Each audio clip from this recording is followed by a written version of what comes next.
So, Destiny Chisom Iwuoma is a 23-year-old new African born in Pasadena, California, to two parents of Biafra descent, present-day Nigeria.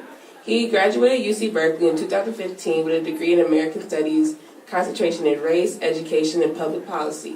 He was a member of the Black Student Union, BRRC, which is the Black Recruitment and Retention Center, the African American Theme Floor, the Afro House, and Iota Phi Theta Fraternity Incorporated Gamma Zeta chapter.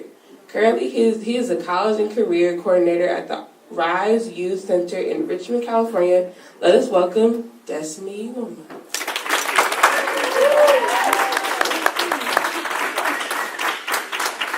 Peace, y'all. Peace. My name is Destiny Chisom Iwuoma. I hope y'all enjoyed the music at the beginning. I'm a DJ, so you know I got to spin it in there a little bit. But now that was the intro to the album that the sister AB dropped this year, and it was the intro to it. So I love being black. Yeah, that was that. So y'all can check it out on SoundCloud. Y'all get a chance. Happy Black August. Happy Black August. Yes, a little bit of history. I'm so happy to be in front of y'all today during Black August. Black August actually originated in the California penal system. And it actually honors our fallen freedom fighters, Jonathan Jackson, George Jackson, William Christmas, James McClain, and Katari Gaulden. Jonathan Jackson was gunned down outside the Marin County, California courthouse on August 7th, 1970, as he attempted to liberate 3 imprisoned black liberation fighters. Just want to contextualize the moment of what August means to our community before I begin. And once again, my name is Destiny Chisom Iwuoma, and recently a youth at my job asked me, what does my name mean? And I told them that my father gave me the name Destiny because he believed that I was the destiny of the family. And my mother gave me the middle name Chisom, which means God is with me in Igbo. And my last name, Iwuoma, which means good law. And I believe my personal destiny is to unite Africa. And I say this because of my experience growing up in Pasadena, California, being raised by 2 parents who were born in Nigeria.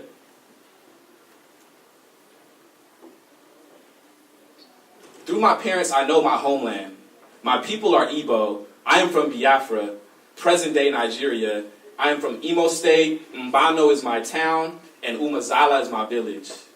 As a new African born in Los Angeles, Pasadena, California, I recognize my unique perspective in growing up in the States, and I plan to use this perspective to unite us today. The importance of unity in our struggle is of utmost importance. We are no longer at a time where we can believe our rugged individualism or our personal merit will unite all African people. We are a people who have been labeled, mislabeled, accounted for on the slave ship, but unaccounted for in the Constitution. We are a people with a divine destiny tracing back to the first humans on this earth. In Kemet, Alkebulan, Ethiopia, Kush, also known as Mother Africa. But why this conversation? Why a discussion of the black silhouette? Many nations, one diaspora. I argue the term diaspora effectively means to disperse. Therefore, diaspora is a product of slavery. African people were dispersed throughout the world via the transatlantic slave trade. Some may say, didn't African peoples willingly send their fellow people? Or didn't African peoples enslave their own people? However, the slavery practiced in Africa was not a raping, pillaging, and economic exploitation of a people via chattel slavery. Chattel slavery is the foundation of white supremacy. Furthermore, our collective critique on systems of power must grow as well. We must be open. We must be on the same accord mentally in order to be the unified body.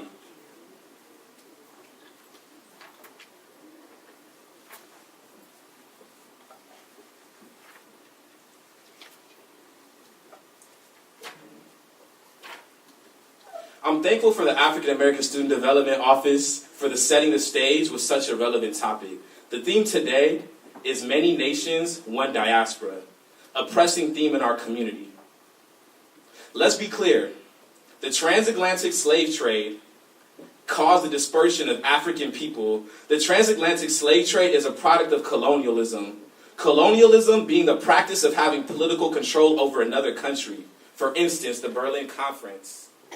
The Berlin Conference in 1885 set the stage for the colonization of Africa by 14 European powers.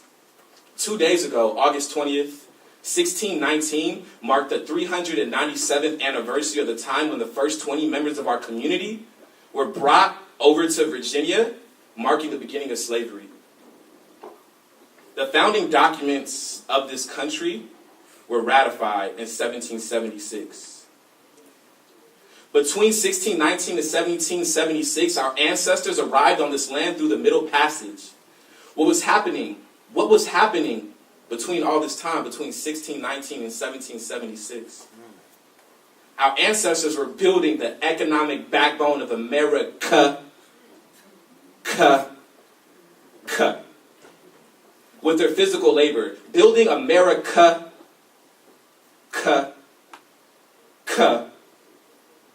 with their knowledge, wisdom, and understanding that they received from our motherland. 1865, the 13th Amendment was signed, prohibiting slavery. Let us read.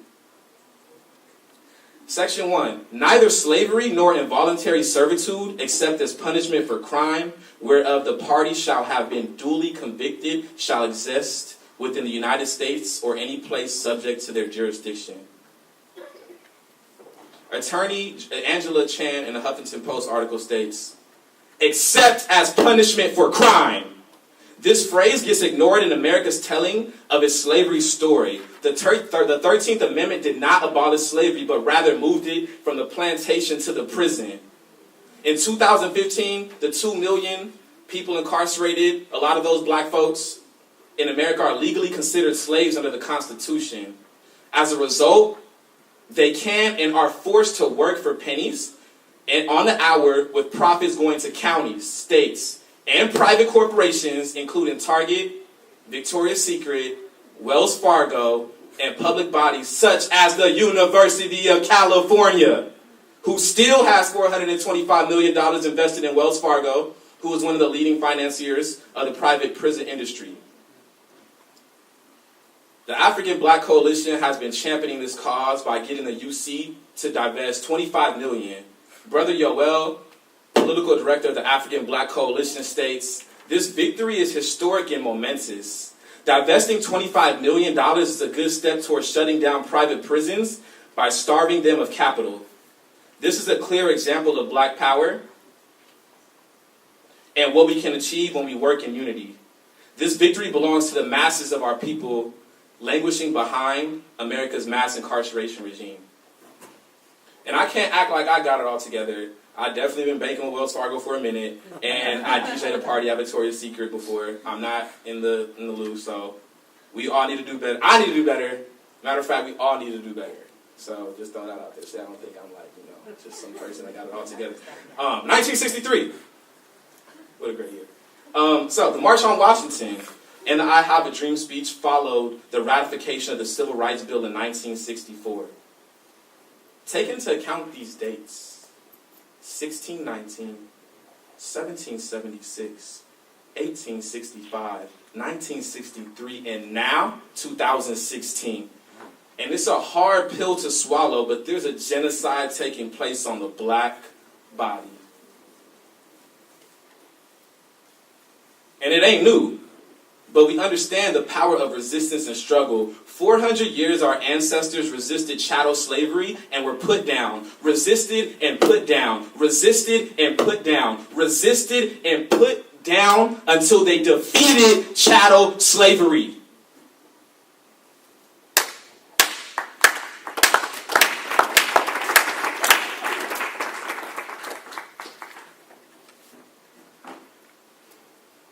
Now the baton is in our hands. And I do not question if Black Lives Matter in America. Without Black lives, there is no America. On that note, I encourage folks to take an African American Studies class. I would suggest Afro 5A in the fall. I checked, they still got room on the waiting list. Well, no, they don't, but you can hop on the waiting list. And also, or Afro 5B in the spring. Those are just my suggestions. And meanwhile, I have a book suggestion, Black Awakening in Capitalist America. It's a book by Professor Robert Allen. That's Black Awakening in Capitalist America. And I also encourage y'all to continue to question, how does white supremacy play a role in the transatlantic slave trade? It's a very loaded question, but interrogate that, please.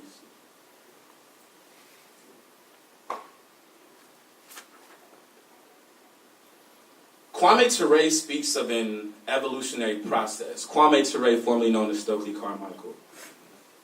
This process is innate, natural to social organizations. All societies have a tendency to go from smaller social aggregates to larger communities. An example can be seen in Europe. Despite the many nations and the tribal wars that have existed in that land, they still conduct business as a unified body, whether it's the European Union or the common currency in the lands. Although our evolutionary process was interrupted by colonialism and slavery, which are byproducts of capitalism, our individual desire to unite Africa remains strong.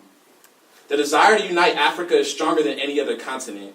The will of Africans in the diaspora is strong, although the terrors of colonialism and slavery have occurred. Ain't nobody walking around with gold ropes of the continent of Europe around their neck, but we out here representing.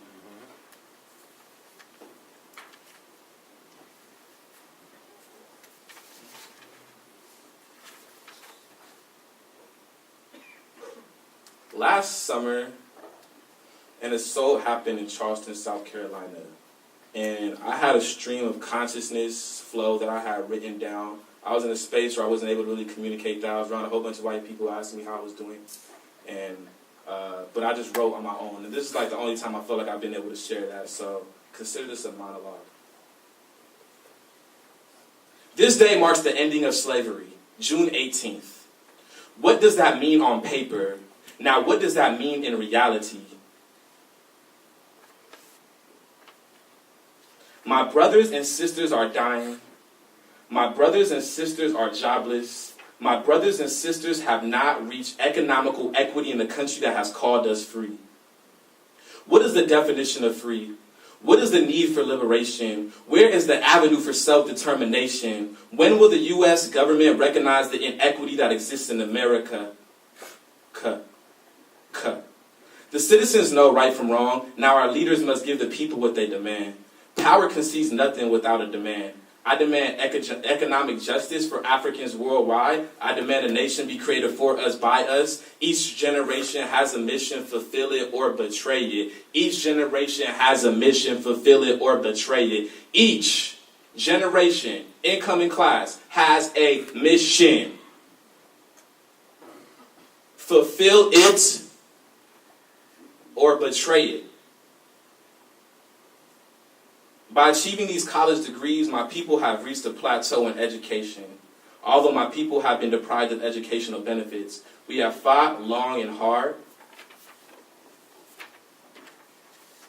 to get the opportunity to use our intellect to restore justice in this wicked earth. The Creator put me on this earth to live out my destiny. Therefore, I believe it is the mission of my generation to build upon the education we received and start building generational economic wealth for our nation.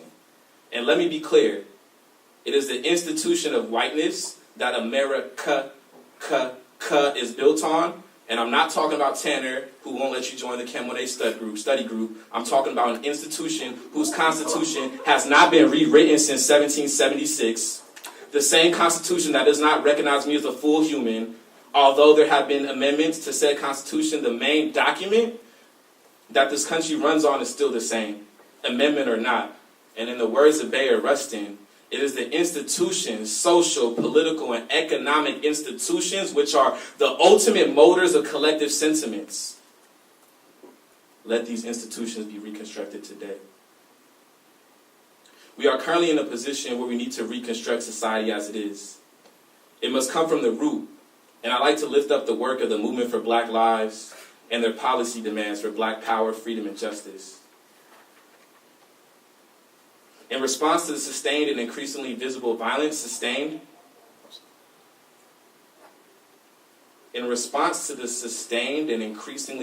violence against Black communities in the United States and globally, a collective of more than 50 organizations representing thousands of Black people from across the country have come together with renewed energy and purpose to articulate a common vision and agenda.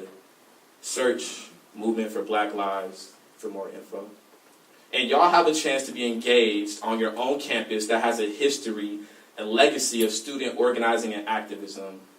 The reason student organizing is important is because you all have the time to organize against unjust issues. My generation, our mission is to start, continue, and live through a revolution, meaning we must become revolutionaries in a cold world that we exist in. In the words of Bayard Rustin, revolutionary, as I'm using it, does not connote violence.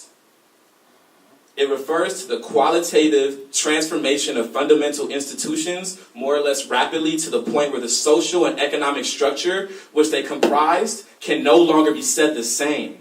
And I agree with Rustin that the political, economic, and educational institutions should be changed, should be different, and that is the first step towards an equitable society.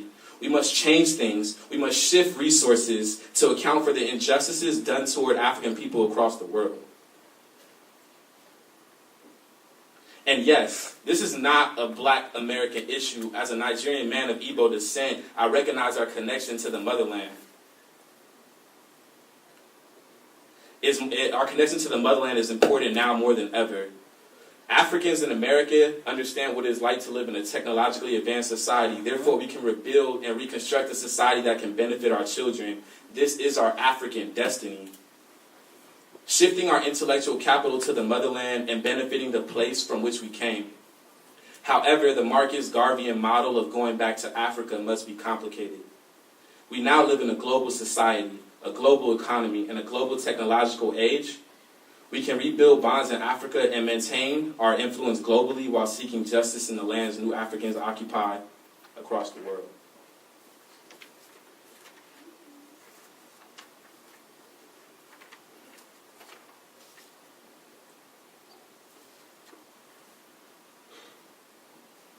And on a similar note, as an ally of the lesbian, gay, bisexual, transgender, questioning queer community, I just want to highlight the work of the Gender Equity Resource Center that has been supporting Zawadi, a group interested in increasing visibility and understanding of Black LGBTQ experiences at Cal.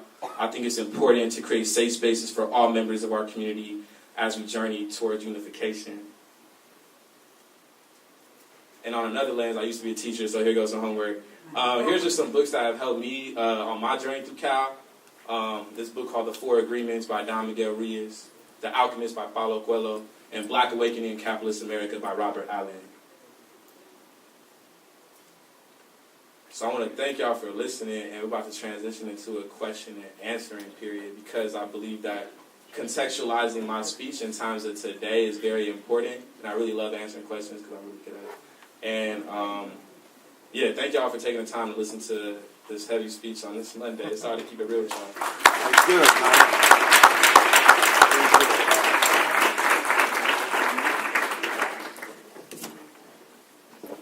Okay, question time. All right, also, if you ask questions, I got some passion planners, and you might get, you'll get one. All right, so we'll take a question. We'll start right here. We'll go in the back. We'll start with 1, and then we'll come around 2. And I think I've seen a hand here. 3. I was just going to ask you if you can go back to the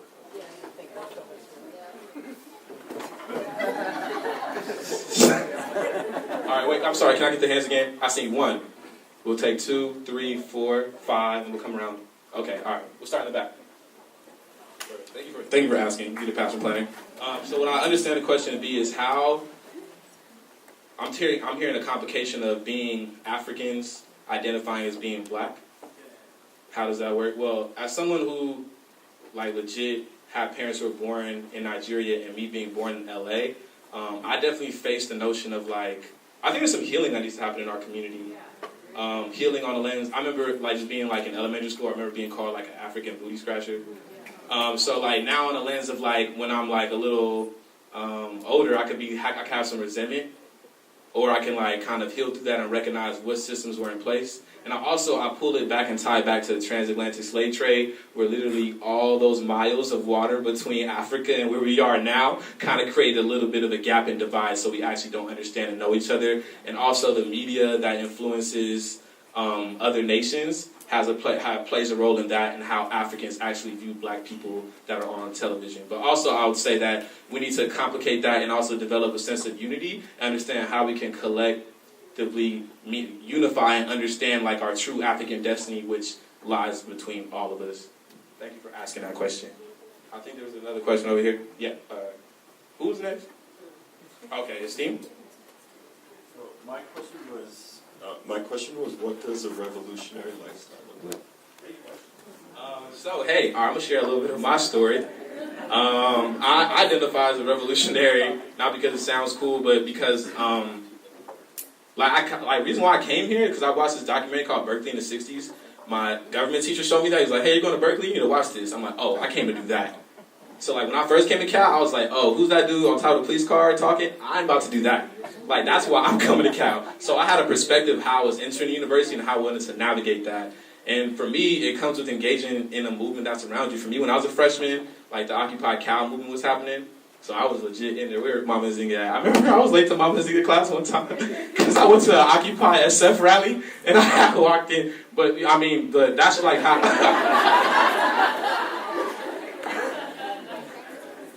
Love you, Baba. But I think it's really kind of like figuring out what's in your heart and what offer or gift you want to give to the movement. Everyone here has a gift, right? I was an American Studies major. I wasn't a biology major, but best believe if I was a biology major, I find what way can I use my gift to support the movement.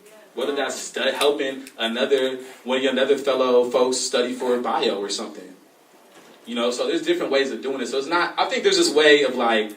That's a really good question, because honestly, like when I got like mad at some folks, because I was like, why aren't you doing something? Like, we're dying, like everything's happening, like you should be out there. But at the same time, I had to become peace with that and recognize that, I think Malcolm has a quote, like, don't get mad at somebody for, like, recognizing your journey to knowledge and recognizing folks come across knowledge at their own time and may engage in different ways. But I think it's really kind of back to that personal piece and how you want to engage. Because in that moment when I go back to my freshman year, when I was mad at folks, like, y'all should be out there, like, I needed to check myself, right? Because I don't know what classes they took. I don't know what books they read. I don't know what school system that whitewash they had. Yeah, all right, next question. Great question. AJ? So my question is, as a Black man on campus and being so involved in your academics and your student organizations, how did you handle the genocide that is continuing to go on? How did you handle it? How did you heal? And how did you sustain yourself as a Black man here on campus, still dealing with the mental of knowing that we're under a state of state-sanctioned violence? That's very real.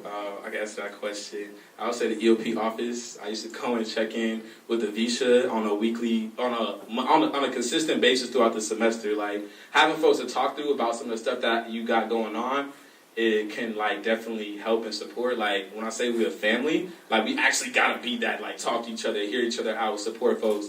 And honestly, like I kind of was like I didn't experience legit burnout until my last semester, my senior year in college. Like, I thought I was doing it all. I was like running, like ask folks, like they'd be like, Destiny, are you okay? Are you gonna be good? But I was doing a lot, involved in a lot, and it didn't get to the last semester of my senior year where I was like, I'm doing too much. And I had to learn what self-love was the hard way. I think actually I was at the MCC and I seen the Audre Lorde self-love quote. And I was like, self-love is actually resistance. I was like, wow. Like me taking care of myself is helping the movement. And then when I took that perspective, it kind of changed the way that I kind of approached the work as someone. And I had to learn how to say no. This is y'all, it sounds easy, but let's try to practice saying no real quick. Just say no. Everyone say no. All right, but yeah, that's something that was hard for me to do. But I would say, like, checking in with folks. I use the EOP often. Also, just community, like, legit community. Is like, find some communities, exchange some numbers, emails, form a study group. We're going to go here and then here, because we're going to go there. Yeah, before. Hi everyone. I'm Brianna Rogers. I have a question. My question is, what are, maybe it could be 2 or 3 points, 4 if you have it. Something that you really wish somebody would have told you the first day you started Cal. And yeah. All your kin ain't your kind. All of your kin ain't your kind. Does that make sense? Y'all gotta explain that one? Okay. I learned that's what Mama's in. Took that in class. That would be one piece I would say. And also, you can be a scholar activist and graduate in 4 years, because I did it. Yeah, so like that was my secret personal goal when I was here at Cal. Folks are like, oh yeah, you're too involved, or like you may not make it. No folks didn't say that you can't make it, but they're like, you're too involved, and if you like do the most, you might not be able to graduate on time. But like through checking in with EOP, through utilizing my resources in the community, I was able to balance a lifestyle where I was heavily engaged in extracurricular activities, and I was still on my grind in the classroom to graduate from Berkeley all in 4 years. It's possible. Take summer classes. I think those would be 2 things. I'm gonna leave it at that. Checking with folks, 2 things. Thank you, Brianna Rogers. Hi, my name is Morgan Hillary. Something I think is really important. I feel like it's hard to talk about like Black power and community among Black people if we don't address Black women. I think that's really important. Because we birth all the men and the other women. I think it's really important to address. I think John Lennon said, "Woman is the nigger of the world." So I think that's kind of food for thought, because think about how that makes a Black woman feel. So what is a Black woman in this world? And I think that as a community, we really have to address it and kind of understand and accept one another. And it's okay to have your preferences for other people. That's a beautiful thing. But it's different to deny your own kind and have hatred. So I think, what can you do as a Black man to address that? Come on, brother. Come on, brother. Speak, man.